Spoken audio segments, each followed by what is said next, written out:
Vamos tomando asiento, por favor.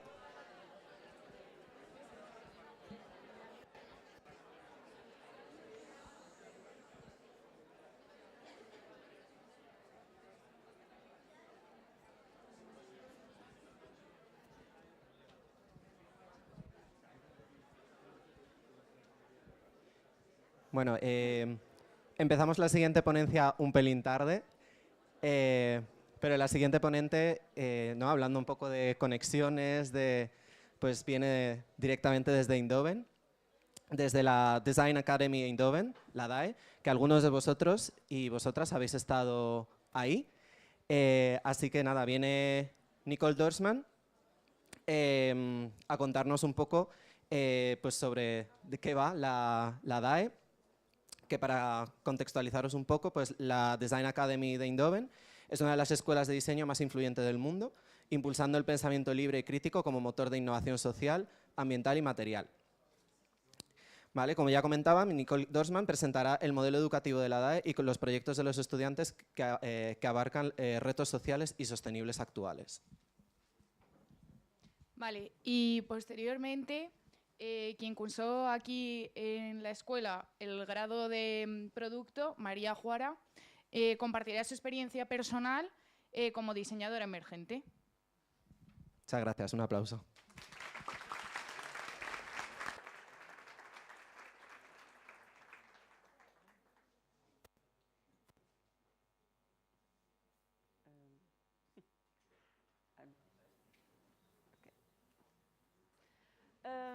Yes, I will continue in English. I was a bit surprised because I thought this whole day would be in English, so I'm doing my best to make something of the Spanish. I speak a little bits of Spanish, but anyway, bear with me. I hope you understand English. Today I would like to introduce our school to you, and the first part I will explain a little bit about our program and the way we work, the way we teach. And after that, I will show you some of the graduation projects, some old and some new, to get an idea of our work. At the moment, the whole world has some great challenges on geopolitical and environment issues, and we try to educate our students in a resilient way open-minded and with the social responsibility so that they can adjust these challenges. And yes, I would like to show you in which way we do that. This is the building. We are situated in the center of Eindhoven in an old Philips factory.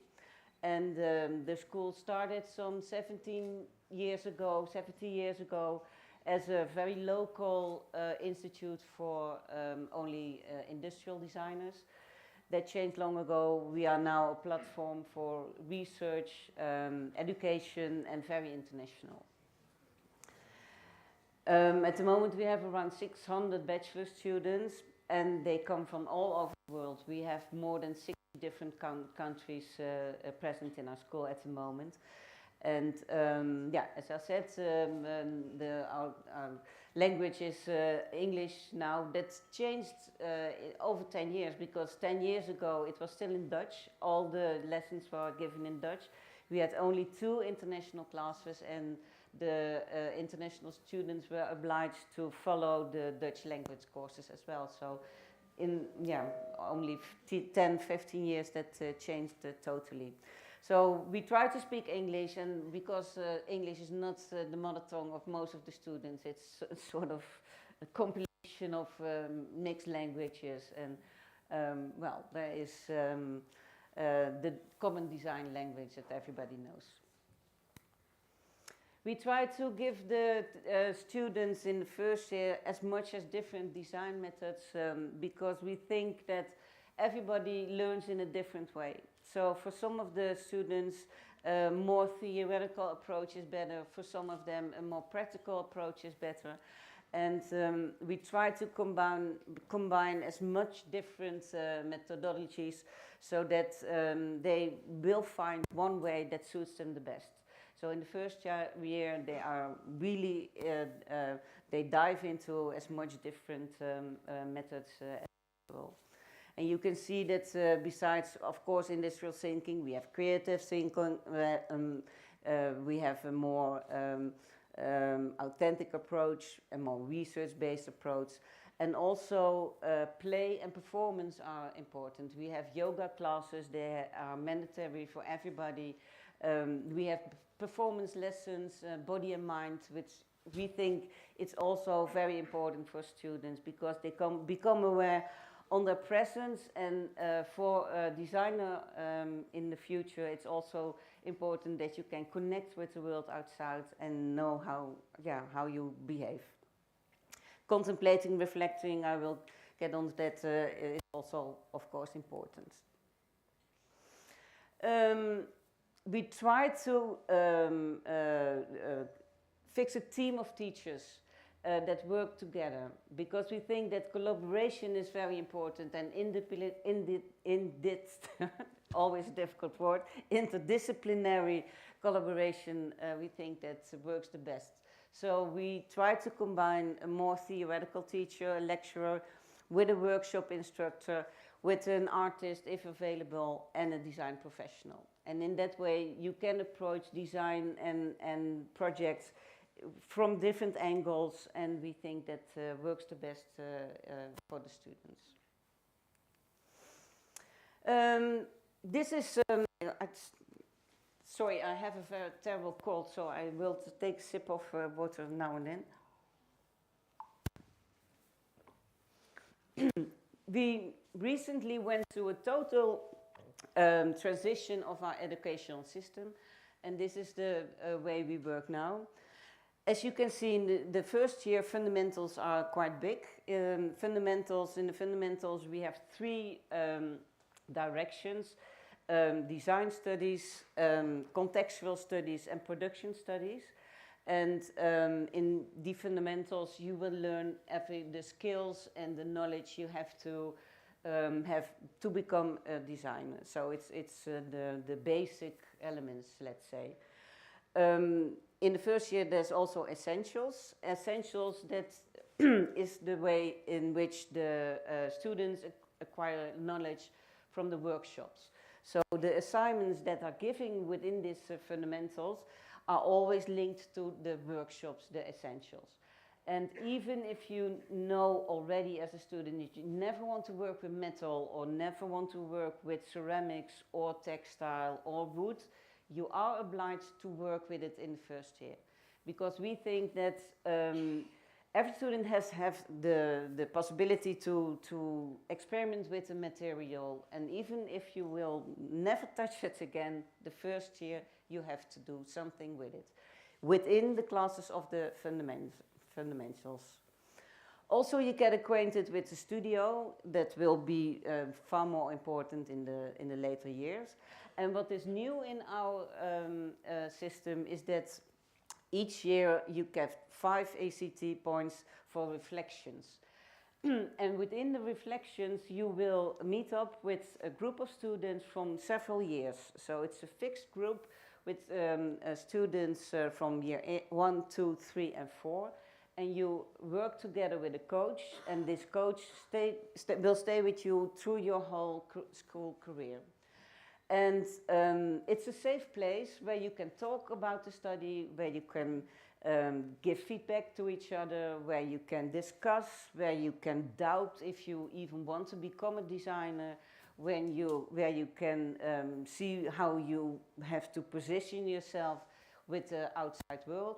Whatever you want to discuss is possible here, and since it's not linked to an assignment or you are not evaluated or it's not for a result from the school, you can learn just from each other and your experience. And we think it's a really valuable adding because the students really like to have this, this open setting.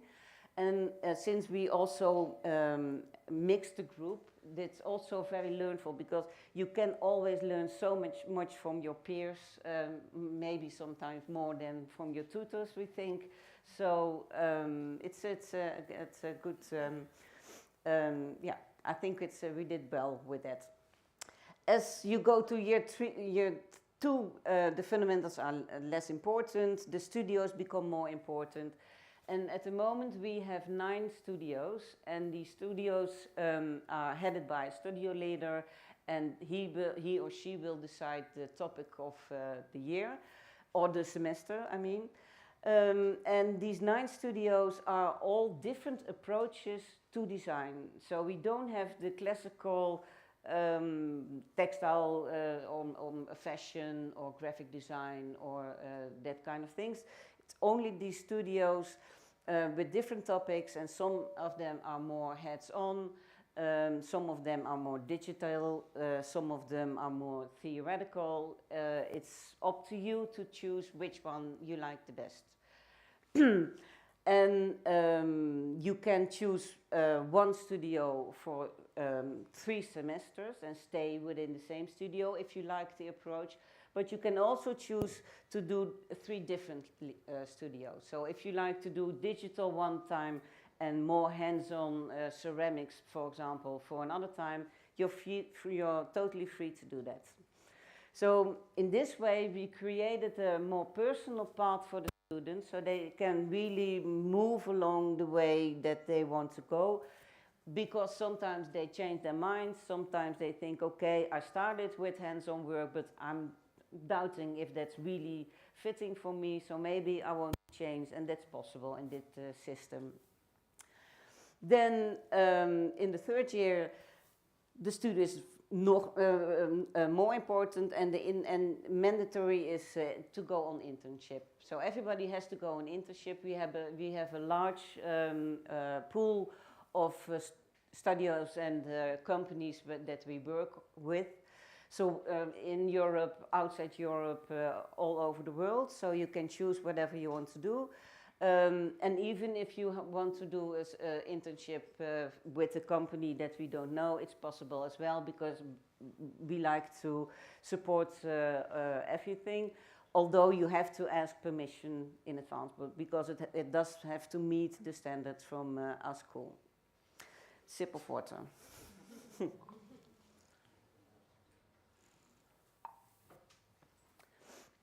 Then year 4 consists of a focus module and the process of your graduation.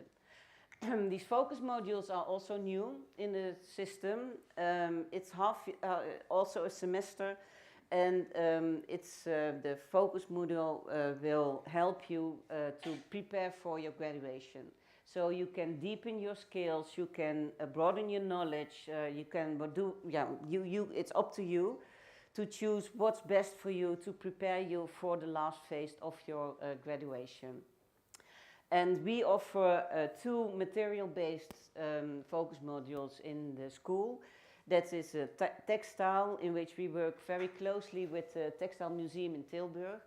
And this is a museum where they have all kind of very modern machines, and they have a textile lab where the students can experiment and are guided with professionals to help them. We also worked for the ceramics module. We work together with EKWC, which is the European Center for Ceramics in Den Bosch. And students are free to go there. They can work also at night. They can work whatever they want, and are also helped there by professional assistants. That's 2 we offer. Then we have 2 research-based focus modules from the school, within the school, that are linked to our lectorate and professorships. Then we have the free focus module, which is very new, and we are very curious in how that will work out, because we are just starting with it. In the free focus module, the students, they can create their own context. So they are totally free to do whatever they want, and they also can choose tutors that not are related to our school, but that are outside. So if you have a topic and you think, okay, that's good for my graduation, but Design Academy doesn't offer the good assistance for me, you can go outside the school, you can create your own context, and you can hire your own tutors as well. So you get a budget for that, and you are free to do whatever you want. And the last focus module is the exchange module. We have lots of partner schools we work together with, and sometimes students think that some specific things, like bijvoorbeeld glass blowing, we don't have that in our school, and if you really want to dive in glass, then you go to a school where glass is more promoted, for example. But we have also students, they really want to go abroad for the experience and to be in another environment. Although we have such an international environment, sometimes I think, is that necessary? But okay, that can also be a reason to go abroad. And the reflections, as I said, in each year is very important. Then finally, the graduation, you will be guided by the teachers from school, which you can choose according to the way you want to graduate. Is this clear for everybody? If I forgot to say, if there are any questions or you want to comment or something, please feel free to interrupt me. We think it's important for all students that they are clear what we stand for. So our mission and vision documents are everywhere found in the school, also in the study guides, also in the website. I won't read it all to you, but here are some things I think they are important. For example, the cross-disciplinary collaboration I mentioned already is really important to us. We think that you can embrace failure. We don't believe in failure. That doesn't exist. You learn from that, so please experiment as much as we can. Social responsibility, I already said. Explore new visions, and very, very important to us as well. We see ourselves as a learning community, so we really think we are together, and keep changing ideas, insights, and experience within the community. So that's really important for us. We offer so many insights and approaches to design and design methods. We also have very different work forms. This is more classical, a lecture like open lecture which is available for all students. The performance lessons and the you would say it's maybe a theater school, but no, it's Design Academy, which is mandatory for everybody. And some, yeah, it works. It works. We have a very important student council, and sometimes there are topics within the school or without the school that need attention. So then we organize meetings in which we can give each other feedback, where we can discuss statements or whatever. For example, when the war in Ukraine started, or the Gaza-Israel, we had many meetings together with the community to discuss and to share our meanings. Yeah. This is an example of a class. Especially in the first year, we have also classes with many students, some 50 students at the same time. This is a lesson in form development and model making, and students were asked to bring an item from home for which they thought that was a perfect design, and then they are asked immediately to redesign it and think about how it can be better and why it is so good or why not. And they have to make models, models, models, and more models just to get the hang of it. Here you see the model making, and the tutor in the blue pants kneeling there, and in the other oasis above. His name is Mingus, and we have now the verb in Design Academy. I have to mingus. Oh no, no, no! Don't let me mingus too much, etc., etc. Because he makes the students work so hard that they, well, it's his name is a verb now. We have many workplaces. Sorry, oh, sorry for that. Wood, metal, of course. And in the workplaces, there are assistants for every workshop that will guide you and help you to do whatever you want. They are really specialized assistants, and the crazier the better for them. So students take advantage of that, I must say, but it's a good way to work together.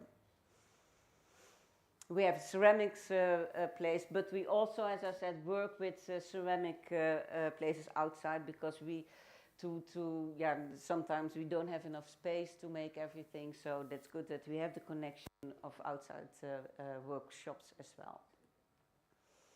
Print screening, textile workshops, of course, and also the possibility to work in the textile museum.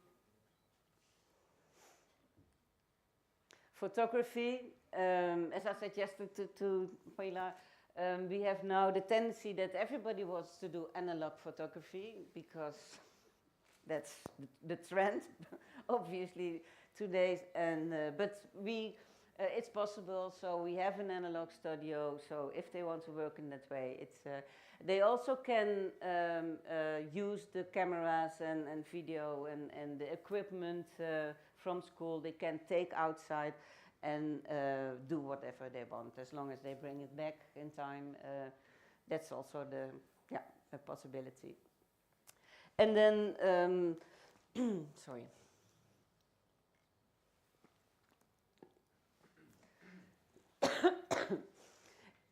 In each semester there will be the evaluation, and you can see here the work from first year students. It's not about the actually aesthetics of the work, it's about the process. We always evaluate the process. So if you were at the classes and you did your best and you made some progress, you are good. You have a good evaluation. It's not really about being it's not about aesthetics, but it is really about the process. And as you can see, the models, everybody has to make a chair, an experience with metal and textile. It's not in this picture, but as many skills that you can use are offered in the first year. Okay, that was in short our system. Does anybody want to ask or add something? Was it clear? Yeah. Then I want to share some of the projects of our students. This was a graduation project from Agne Karjatsi. She did research in polluted areas, because she said, okay, there's so much pollution, we all are thinking about environment, what to do with polluted sand, for example. And she researched in the neighborhood of a zinc factory, and she collected the salt, she collected the ashes, and she experimented in how it could be possible to use these items in her work. And she experimented with chemical help, of course, because she didn't have all the knowledge herself. Experimented in making glaze for tableware that she wanted to make. And she finally, she made a process in which it was available, and she could connect the glaze in this tableware, which is totally not polluted, and you can use it freely. Of course, this is not an example for a project that can be upscaled and will be is available for mass production, for example. But it is to create awareness, and it's more like she made it in a small scale. It's more a discussion piece, and it is a possibility to create awareness about pollution. She also used it for dyeing textiles. So she made also a whole range of textiles with the dye that was extracted from the polluted area, polluted sand. A total different project, but I think it's also worth mentioning. This was called Wolwaren and was a graduation project also some time ago already, 10 years ago, from Roland Pieter Smit. He visited often one of the islands in the Netherlands. One of the Texel is a small island above the Netherlands, and there are many, many sheep there. That's a Dutch breed, which is only there for the meat production, and the wool is not used any longer. So it's thrown away, it's burned. Sometimes it's shipped off to China, but most of the time it's just burned because we have no use for it. Spinning mills are long gone from the Netherlands, and there is no longer a textile industry. And Roland, he thought, okay, well, that's such a shame that the wool is just thrown away. I want to do something with it. So he moved to Texel for a while, and there was an institute for people to work with, for people working with mental and physical impairments. And he wanted to combine these things. So he thought, okay, how can I create something with the local production of this wool, and also help the people that work there in this facility for mental and physical impairment.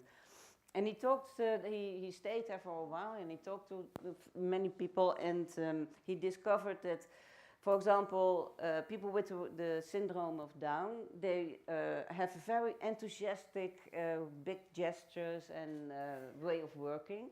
So he designed special looms for them in which they could work in their best way, and they liked them, which they liked the best. He also designed smaller looms for very precise way of working, and they were more fitted for example, people with autism. So he designed a whole inclusive process to help these people and to make a production with beautiful blankets based on the wool that otherwise was thrown away, and some of them very fine and very and otherwise more dense and yeah, according to the looms that were used. Nice to say a little bit of this, the presentation of this, these blankets.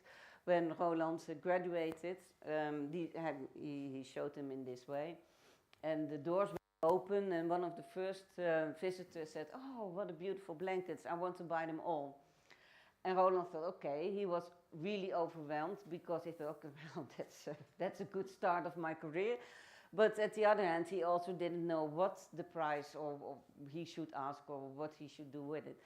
And luckily one of the staff was around, and they said, no, he has to think about it, and maybe later.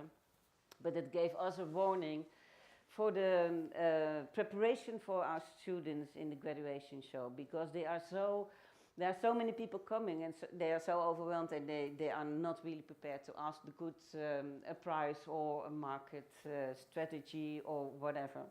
So since then, we now have no panic class just before they graduate, and they are helped there with legal advice and marketing advice. And also during the graduation show, we have a hotline with a legal advisor and a marketing advisor. So if there is anything happening, then they can call and they have backup. Sorry.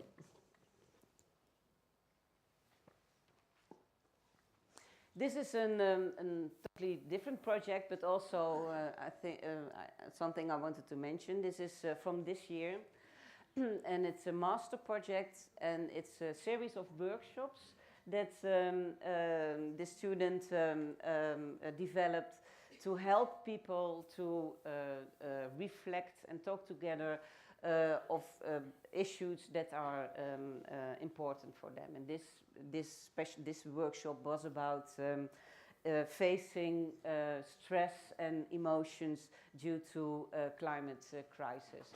So based on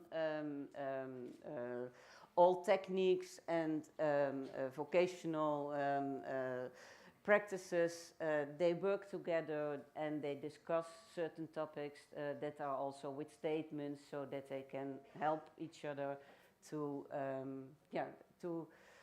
face emotional problems concerning in this case the environment.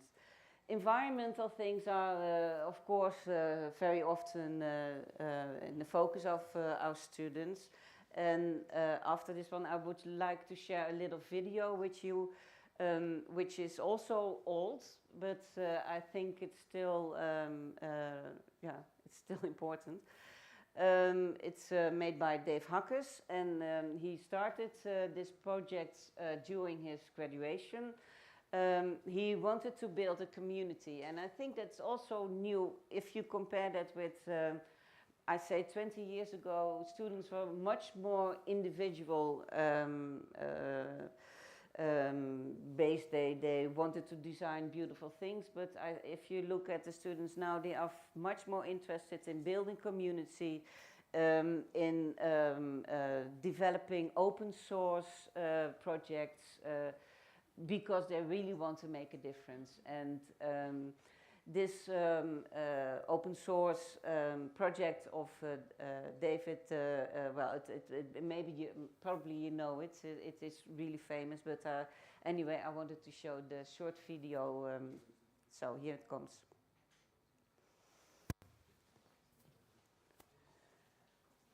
I hope the sound works.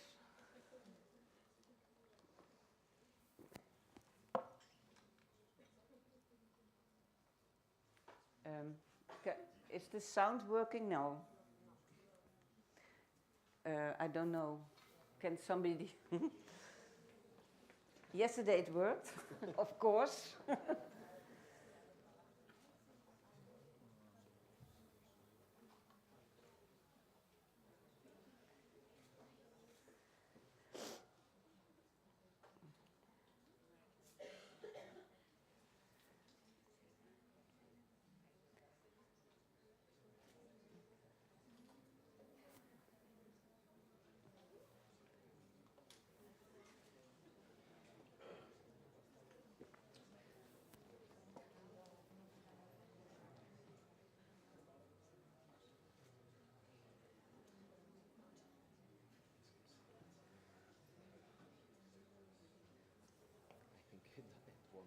So we made an entire plastic Yes. recycling workspace Okay. inside an old shipping container. Shall I start? It contains all the tools.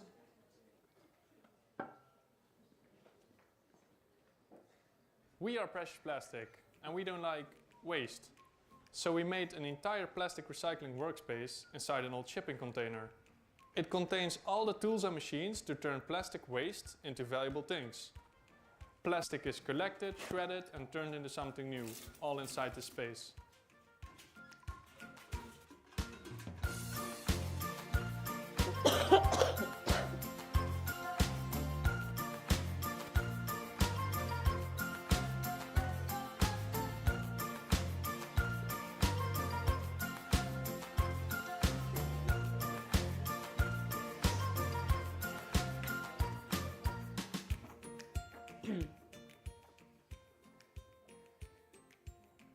This workspace can turn plastic trash into, let's say, beautiful bowls in any color, or strong wall grips. And with precise molds, it can make precise objects. Or simply make any wall more beautiful. Make beams and construct a big tower, or start small with a jewelry collection. This workspace can be set up all over the world, from cities to tropical beaches to the middle of a landfill. Plastic trash goes in, valuable items out. We share step-by-step instruction videos and all the technical drawings to build this workspace yourself. Open source, online, for free. Plus tutorials on how to make objects, a big community of helpers, plus an online marketplace to buy and sell products. So people from all over the world, like you, can set up a little recycle business, turning plastic waste into valuable things. Now you can set up a workspace like this yourself, anywhere in the world, and start recycling plastic. However, we're also aware it can be a bit overwhelming to set up something like this yourself. So we created a map where people can collaborate and find each other. Let others know you're ready to take action, whether it's promoting, funding, collecting, building, helping, selling. At all fronts, help is needed.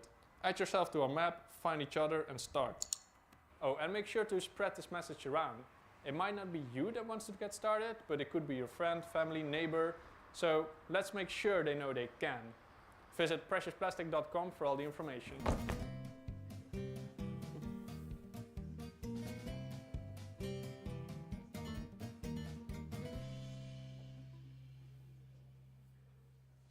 Yeah, as an example of a community building and open source approach, which is really, really very, yeah, not common, but more yeah, used now than some years ago. Something different. What's this? These are cow stomachs. That's also a topic that some of the students like to work with, waste, polluted waste. I started with Agne, the wool waste with Roland. This is animal waste from the slaughterhouse in the Netherlands. This is also thrown away, sometimes used for dog food, but not very often. And we had a student, Billy van Katwijk. She thought, okay, but it's such a beautiful structure.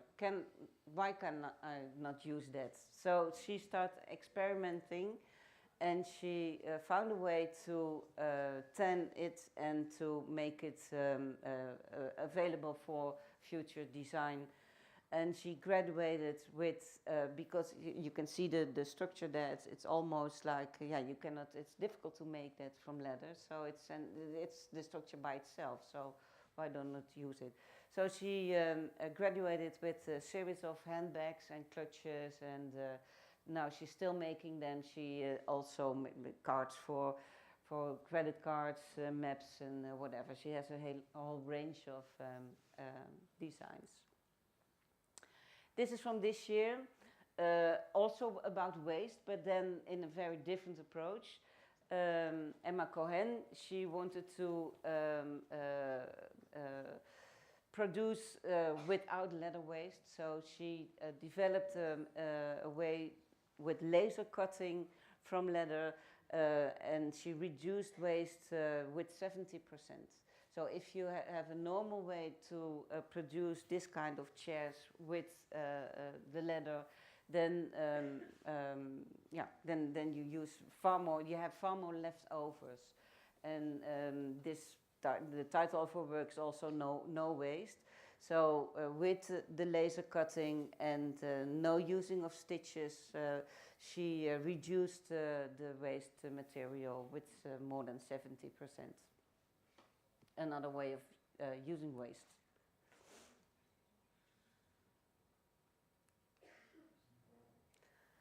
Also very something from this year, Oscar Wenz.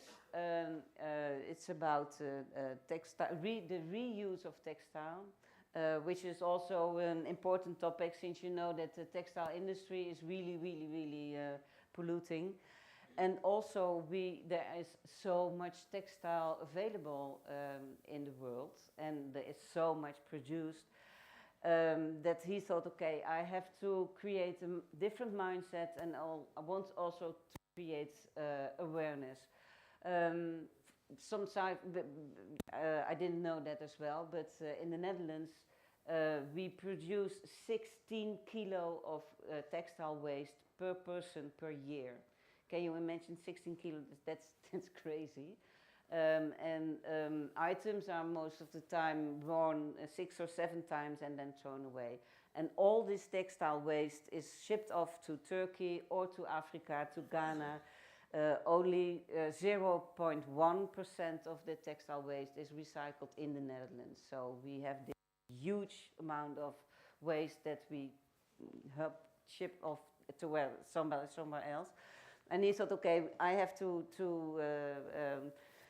do something about that, and he created streetwear made from leftover textile. It's only, he wanted to do streetwear, but he made patterns and open source workshop, so that you can sew your new garments based on waste textile. It's only an example. He wants to make this upscale it, and it's just the beginning of a process. But it's another way of approaching things, and another way of thinking of waste and pollution. Also something which is really, or some of the students are busy with, as I said, we work together with museums, companies. We also do work sometimes together with hospitals and with institutes for disabled persons. This was a project we did with people with Alzheimer. And Aurora Bracht, she stayed there for several times. She did research there, and she found out that the way the gestures that we use for cooking methods are so automatically, and they stay really long with people with Alzheimer, because it's it's in the procedural memories, and most all of them they could use the gestures, but if you use them for kitchen tools, it's dangerous, because they can hurt themselves, and also if you use kitchen tools and you don't know what to do with it exactly, it can also be really frustrating. So what she did, she developed, based on these movements, she developed tools that you can use to make the same gesture, but there is no good or no wrong. So you can use them either way, and it is good for people with Alzheimer, because it brings back memories, and it also helps for a symptom which is very common, restless hands, so they can do something without really thinking. And she tested this in the place where she did the research, and it was the people were really happy with it.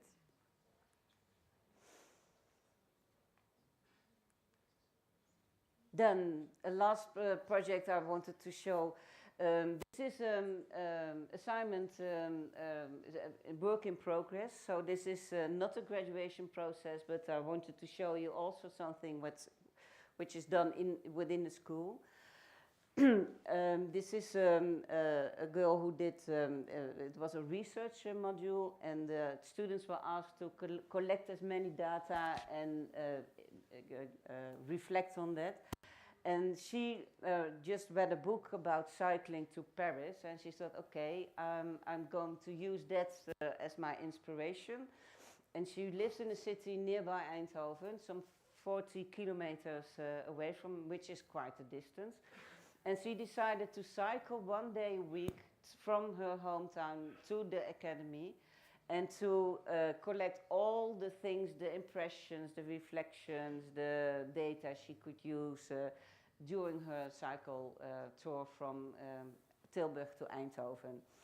And she made drawings, she made photographs, she talked to people, she made soundscapes, she presented that in different ways, and in the end she presented it in this folding booklet as a way to demonstrate how time can be different, because for her, in a slow way with the cycling, she experienced time totally differently than when she have taken the train or another way of replacement. So it was also a different mindset which brought her to different thoughts.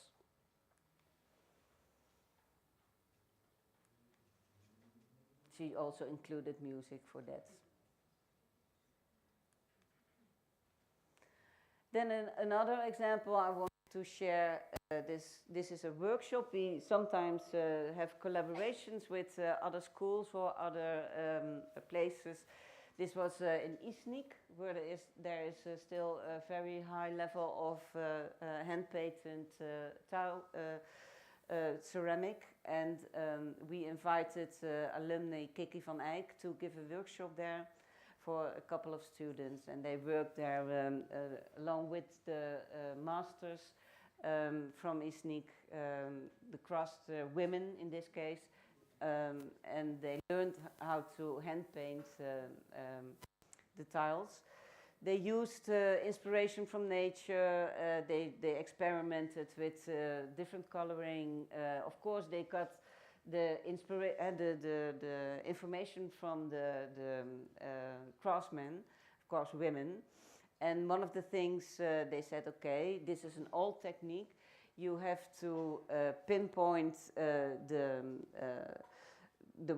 whatever you want to use as motive, and then you blow charcoal through it, and then you have the ornament on the vase or tile or whatever you want to paint.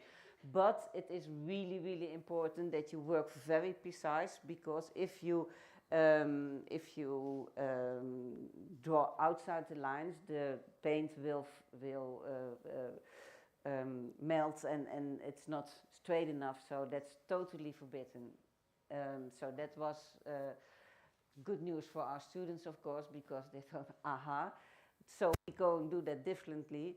In Dutch there is an expression, I don't know if it's also an expression in English, but coloring outside the lines, which means break the rules and be a little bit obstinate. So that was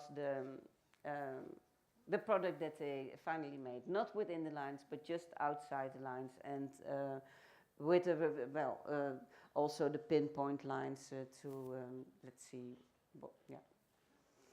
As an example of the things we do also, we work inside the school, but we try to give the students also the possibility to work outside and to learn from, for example, craftsmen. Okay. This was already the last picture I wanted to show you, because we are already so late. But I would like to end again with Dave Hackers. I think it will speak for itself. It's 10 years later than the first video I showed you. Oh, and we have the same thing with the sounds. Is it working? So this is something.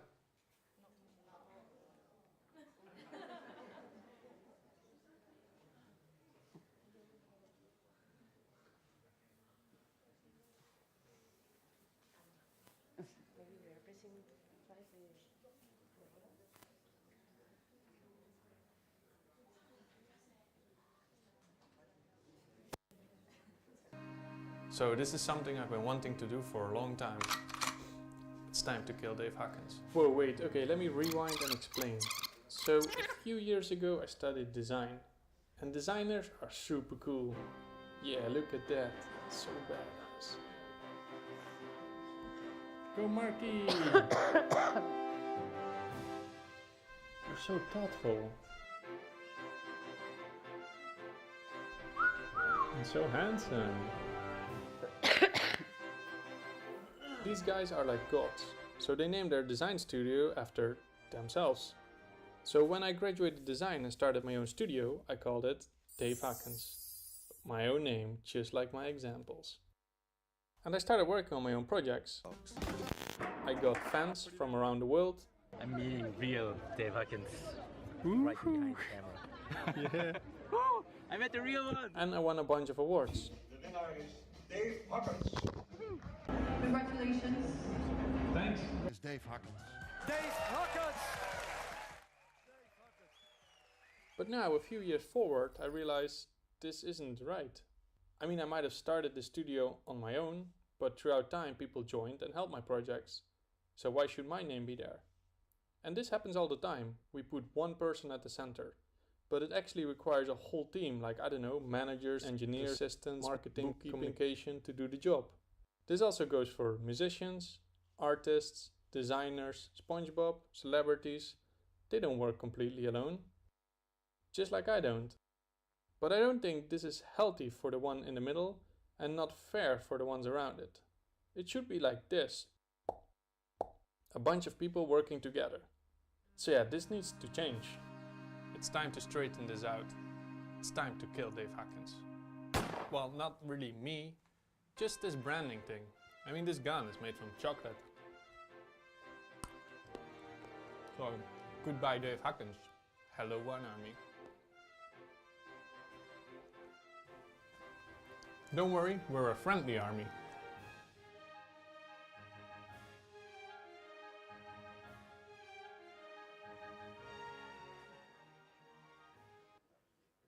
Which is now his new community, and it's sort of an umbrella for all the projects that he is doing now. And I think he's doing great.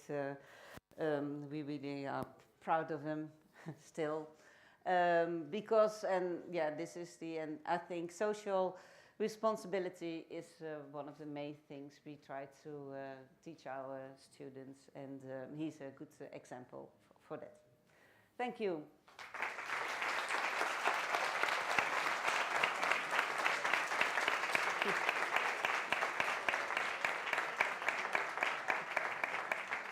Are there any questions? There's somebody in the back.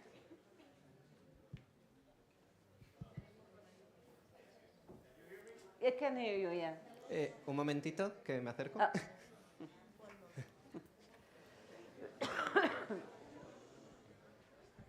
Okay, thank you. Hello, I'm Jan. Thank you for your presentation. It was really useful. Thank you. So my doubt here, I think here in our school, we are really obsessed, talking as product design degree, I'm in the 4th year towards my final project. So I think here in our school, we are really obsessed with the final product, with getting the thing in the box and like showing it off or taking pictures, right?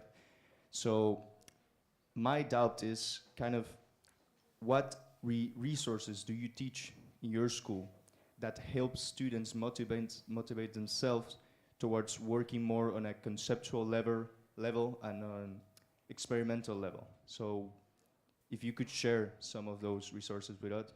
Yeah, thank you for your questions. I think the word conceptual is a good choice, because we do work really conceptual, and it's in most of the studios or assignments, which one you will choose, they are really conceptual. And I can imagine that for you it's a new vision.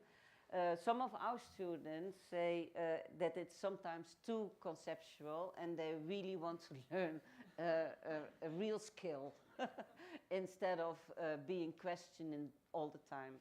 But that's the way we work. If they say, for example, I want this in black, then they are asked, why do you want this in black?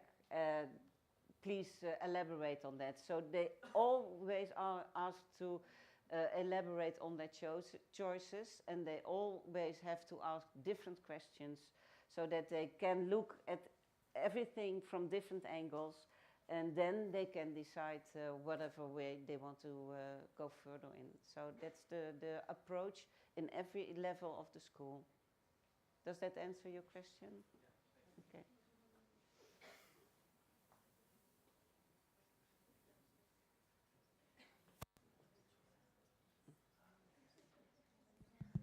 Everybody wants to go out of lunch, I think. No todos a la vez, por favor. It has been a long morning. ¿Alguien tiene alguna pregunta más? Okay. Nicolene, before you go, Yes. I would like to thank you, because it was really inspiring. Because one of my personal hopes is that this school sparks a change and has another direction, another perspective for our future. So I would like to thank you very much for your presentation and for your presence here. Thank you. It was very inspiring. Thank you very much. Very welcome. You're very welcome. Thank you. Thank you.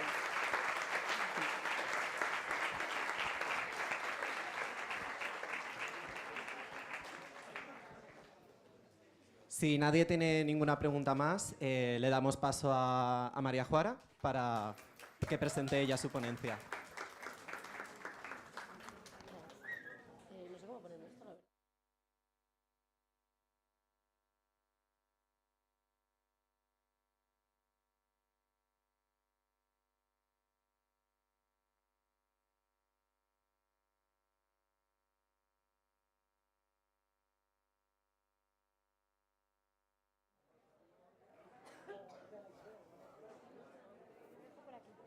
Gracias. Me siento no sé quién, vamos.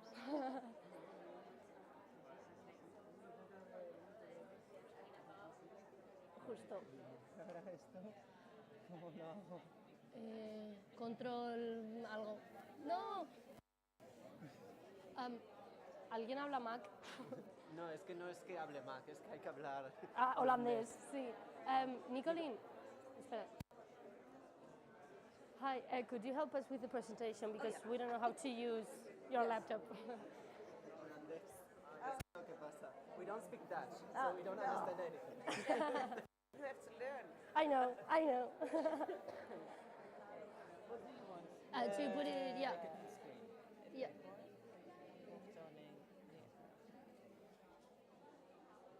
Toma, te dejo esto.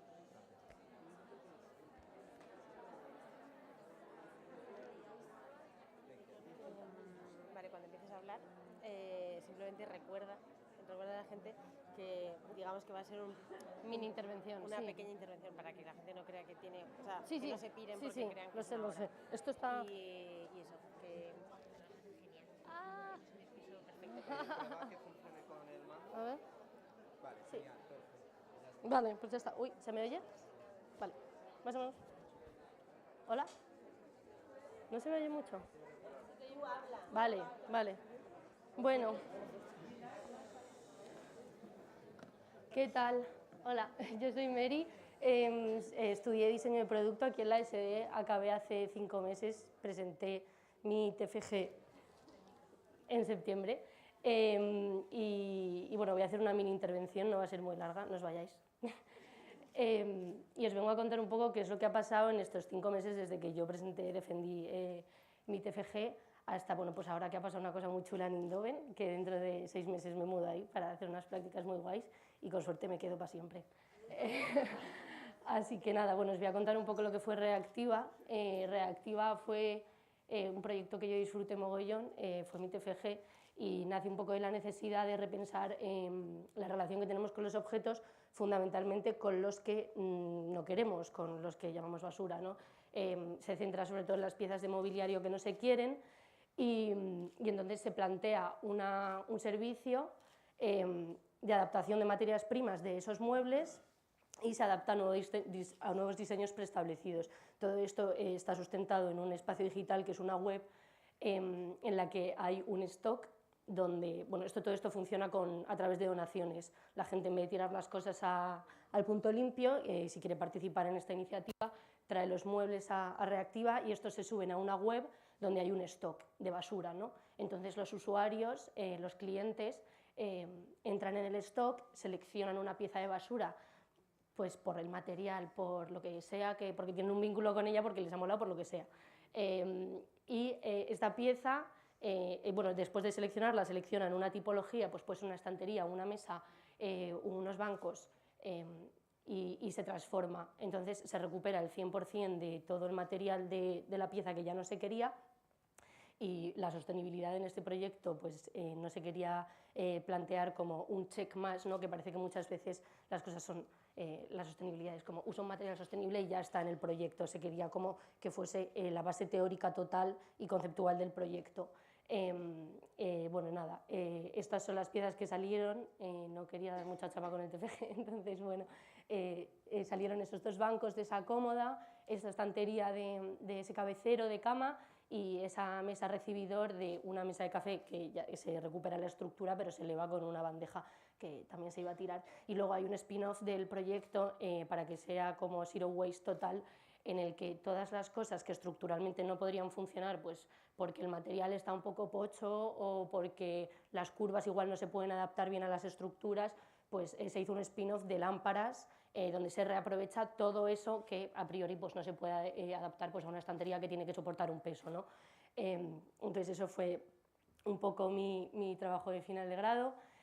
También se quería plantear, bueno, apela totalmente a la responsabilidad individual del consumidor, pero eso es algo que se dice como muy fácil, que siempre es el consumidor el culpable, y también quería hacer un poco bueno, pues, puntualizar que los diseñadores también tenemos una responsabilidad, no solo como consumidores, sino como creadores de lo que hacemos, y entonces no quería que el proyecto solo fuese sostenible, como ya he dicho, por utilizar materiales sostenibles o porque los procesos productivos también lo fueran así, sino intentando generar vínculos positivos a través del diseño y que las piezas y los usuarios dialogasen entre sí, porque una cosa no es solo sostenible porque tenga un material sostenible, sino porque también tiene que durar, y las cosas con las que tú tienes un apego o es una cosa especial, pues como generar una relación de cuidados, ¿no?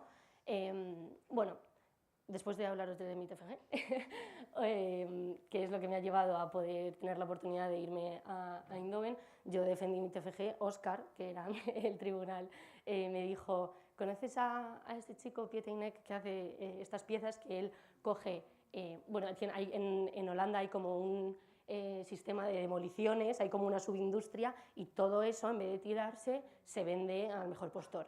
Y entonces él se hace con todo ese material. Yo no sé si habéis visto alguna vez sus piezas, pero son como mini píxeles y lo hace todo, y entonces cada parte de la pieza es de un mueble diferente, bueno, es una cosa muy guay.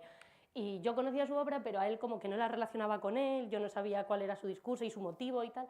Entonces cuando salí, Pilar me dijo: escribe un correo, a ver si suena la campana. Pues ha sonado. Y entonces pasaron unos meses, yo dije: esto que a mí este señor, ¿por qué me va a contestar de qué? Y me contestó, me dijo que cuándo quería ir y que cuánto tiempo me quería quedar. Y nada, bueno, pues estuvimos cuadrando fechas. Después de todo esto, yo volé a Eindhoven para reunirme con él y para ir a las puertas abiertas de la DAE, que vaya sitio, es para ir, la verdad. Y entonces me reuní con él y pues ya está, que me voy. Y entonces lo que vengo a contaros un poco es que parece que todas estas cosas le pasan a todo el mundo, menos a ti, y de repente cogen y te pasan, que es mi caso, y he hecho como un ejercicio de introspección y he analizado un poco las cosas que consciente e inconscientemente he decidido y han ido pasando para que se haya dado esta situación, porque yo lo pienso y digo, esto me ha pasado solo porque tengo un mogollón de suerte y como que no hay que desprestigiarse, ¿no? Entonces, bueno, esto se llama hacer cosas que te gustan, te lleva a sitios que te gustan, que ha sido mi caso. Entonces, bueno, os voy a hablar como de lo mismo de varias formas para intentar que algo pues, os resuene. Yo lo primero que os quiero decir es que para la gente que tenga el TFG un poco cerca, o bueno, a la que le pille más lejos, que hagáis un ejercicio en la preentrega de, bueno, no intentar imaginaros la forma final que dar, sino de qué va a ir, hacia quién va dirigido, porque parece que muchas veces nos quedamos en la superficie de los proyectos, imaginamos el resultado final y entonces nos agobiamos porque todo lo que hagamos tiene que ir dirigido a esa expectativa que nos hemos puesto nosotros mismos. Entonces, creo que el trabajo tiene que ser mucho más conceptual en la preentrega. Bueno, para eso hay una preentrega, que a mí me la pusieron en duda, por cierto. Y nada, eso, que tengáis un proceso más conceptual y no tan superficial, que yo hasta que vi algo de mi TFG físico y hasta que el proyecto se pudo sostener por sí mismo, pues pasó un mogollón de tiempo. Bueno, el caso, que me lío. Lo primero que os quiero decir es que esta frustración que tenemos, como todos los, iba a decir diseñadores, pero todos los creativos, de intentar sentirnos representados, o cuál es mi estilo, ¿sabes? Cuando ves a un diseñador y dices, lo ha hecho él, ¿no? Todos buscamos como eso. Y el caso es que para esta frustración, para mí la respuesta es que lo que te representa te gusta, y lo que te gusta te tienen que representar, y si no, esa no es tu movida, ¿sabes? Entonces hay que hacer un ejercicio muy fuerte de buscar lo que de verdad nos gusta y dejarnos, hay mogollón de estímulos externos, pero no dejarnos influir, ¿no? Por lo que está de moda o por lo que nuestros profesores, nuestros padres, qué es lo que tenemos que hacer o lo que sea. Entonces, ¿cómo encontrar lo que te gusta? Bueno, yo esto es lo que me ha pasado a mí, que puede que nos pase a vosotros. Estas son las conclusiones que he sacado ya a posteriori. Yo creo que para encontrar esto que nos gusta no hay que preguntar, no hay que esperar respuestas, que ni Pinterest, ni ChatGPT, ni tus profesores tampoco, perdón, ni tus compañeros, ni los diseñadores más top van a decir lo que te gusta, ni la tendencia, para encontrar de verdad, porque todo eso son cosas de fuera que te está hablando a ti, pero que no se está poniendo en tu lugar, no sé si me explico. Entonces, para encontrar tu movida, yo creo que más que buscarlo, hay que hacer y probar, y ahí es donde se encuentran las cosas en las que tú vas a estar cómodo o no. Yo en mi caso he tenido una serie de proyectos en la carrera pues que las conclusiones que he sacado de ellos, que ha sido pues mi primera crisis creativa heavy, meterme yo siendo de producto en el taller de moda, hacer una pieza que al final acabó siendo chulísima, pero estaba como fuera de mi zona de confort total. Luego en las prácticas hice proyectos guays que me llenan de orgullo porque, joder, son cosas que ahora se están vendiendo. Entonces, no tanto quedaros con los proyectos, sino con esas sensaciones que tenéis después, porque llega un momento que en mi caso fue reactiva, que todas esas sensaciones previas que tuve en otros proyectos estaban dentro del TFG, y entonces tuve una crisis creativa, una experimentación heavy, un montón de orgullo porque un curro que me he pegado yo sola, que flipas. Entonces, cuando ya llega todo, o sea, en mi caso yo dije, vale, esto es lo que me gusta, porque está como sustentado en conclusiones, como en emociones, y no tanto en es mono, va a venderse o tal. Bueno, en fin. Luego, antes de que algo te guste, siempre hay como un interés previo y un estímulo, incluso antes, ¿no? de ese interés. Entonces, ¿dónde encontrar estos estímulos? Yo creo que están en todos lados, que tampoco están detrás de la pantalla del ordenador, y que hay que estar muy atento porque los puedes encontrar incluso en las cosas que pensabas que ibas a odiar.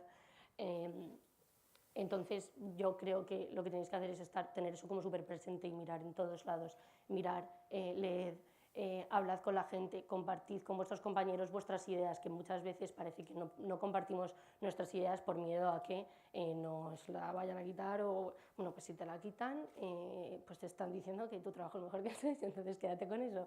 Pero el caso que compartiendo tus ideas se gana mucho más que se pierde, es la conclusión. Y habla con la gente y escucha también lo que tienen que decirte. Y una vez, después de haber hecho todo ese ejercicio, cuando ya tienes un estímulo y te surge un estímulo, vuelve a pensar, a leer, a hablar con la gente, a escuchar, a hablar de ello y a investigar para que no se quede en algo fugaz, porque muchas veces tenemos como 1000 cosas en la cabeza que nos molan, pero no es nada sólido. Entonces, si de verdad hay algo que os despierta, un mínimo estímulo, investigad, porque puede ser un interés y posteriormente un gusto y lo mejor dentro de unos años tu identidad, ¿no?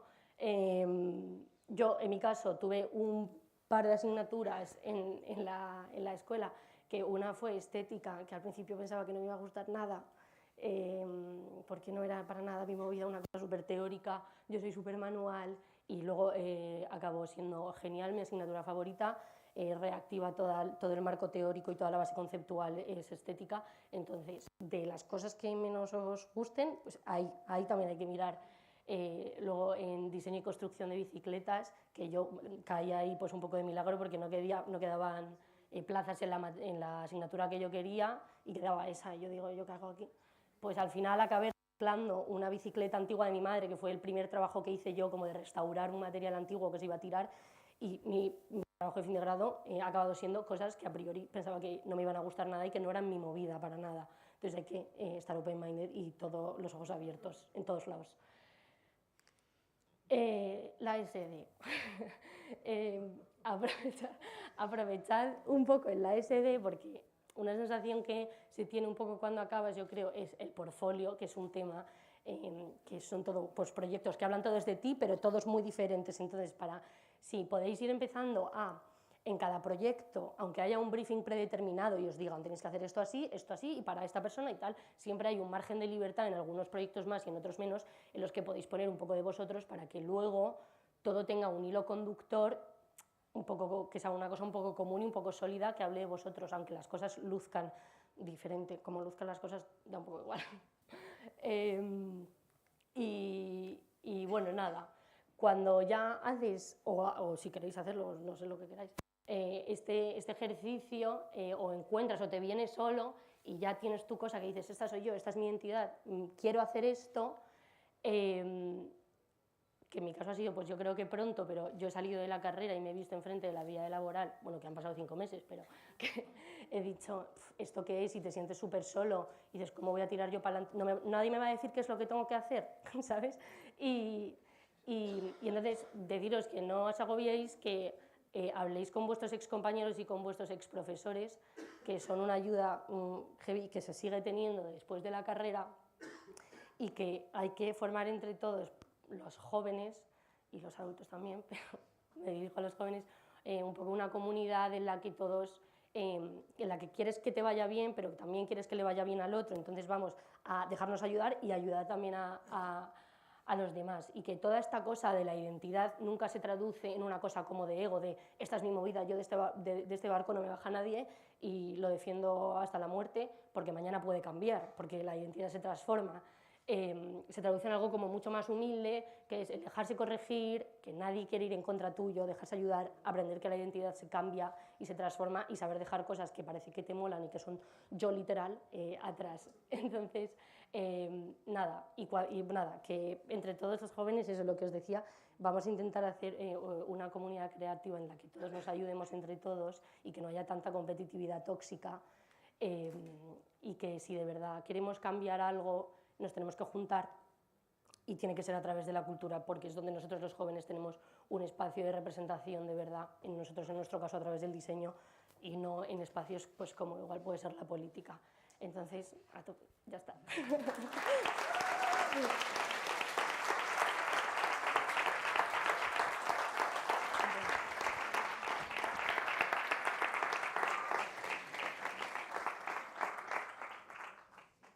No sé si me queréis preguntar algo, no sé si os voy a saber responder tampoco. O sea que...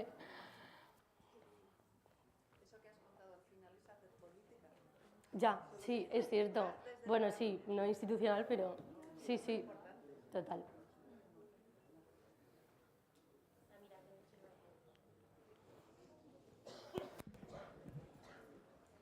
Bueno, como soy responsable de prácticas Erasmus, hago una cuña de publicidad para que os vayáis de Erasmus, dado que te contraten directamente es mucho más complicado. Sí. ¿A ti te contratan? No, o sea, Yo me voy de... Ah, yo no sé si lo he dicho, yo me voy de prácticas al estudio de Pietainek. ¿Pero te pagan? Sí, de sí, son prácticas? remuneradas. Vale, no, te iba a decir, pero ¿y por qué no hacemos una cosa?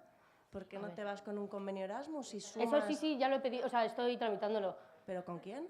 Pues me mandaste un correo tú el otro día, yo creo.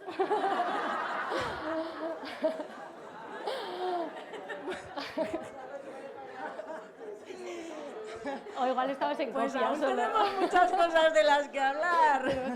Hablé con Belén. ¿Eh? Hablé con Belén. Con Belén. Y tú me mandaste un correo. Bueno, sí, pero todavía... Está empezando, sí. Vale. Bueno, pues nada, perfecto, Vale. Perfecto. Ah, sí, una cosa más. Y pedid ayudas, que hay mogollón de becas, que si os queréis ir a algún lado y todo eso, en la Comunidad de Madrid hay pasta. Y luego, por ejemplo, en Holanda te pagan por ser joven y por estudiar y por trabajar, o sea que investigad. Te paso. ¿Alguien tiene alguna...? Bueno, claramente nadie tiene ninguna pregunta porque todo el mundo se está levantando. Eso. Volvemos a las 4 con la siguiente ponencia.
¿Ves? Este es el... No, apaga ese.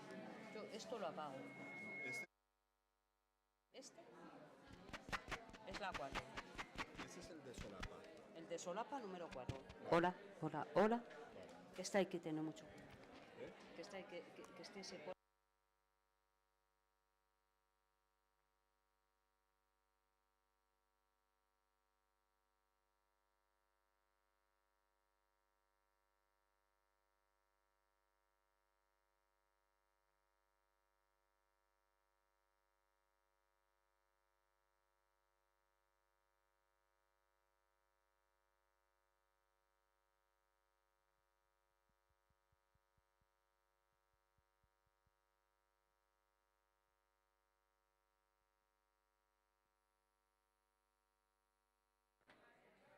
Un, dos, tres. Vale, ahora sí, este. Hola. Hola.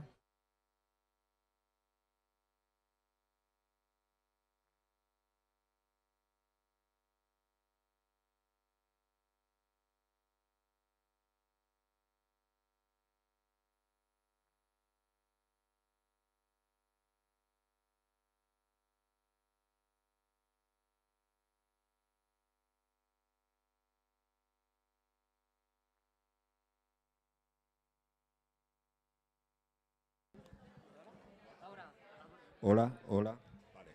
Ese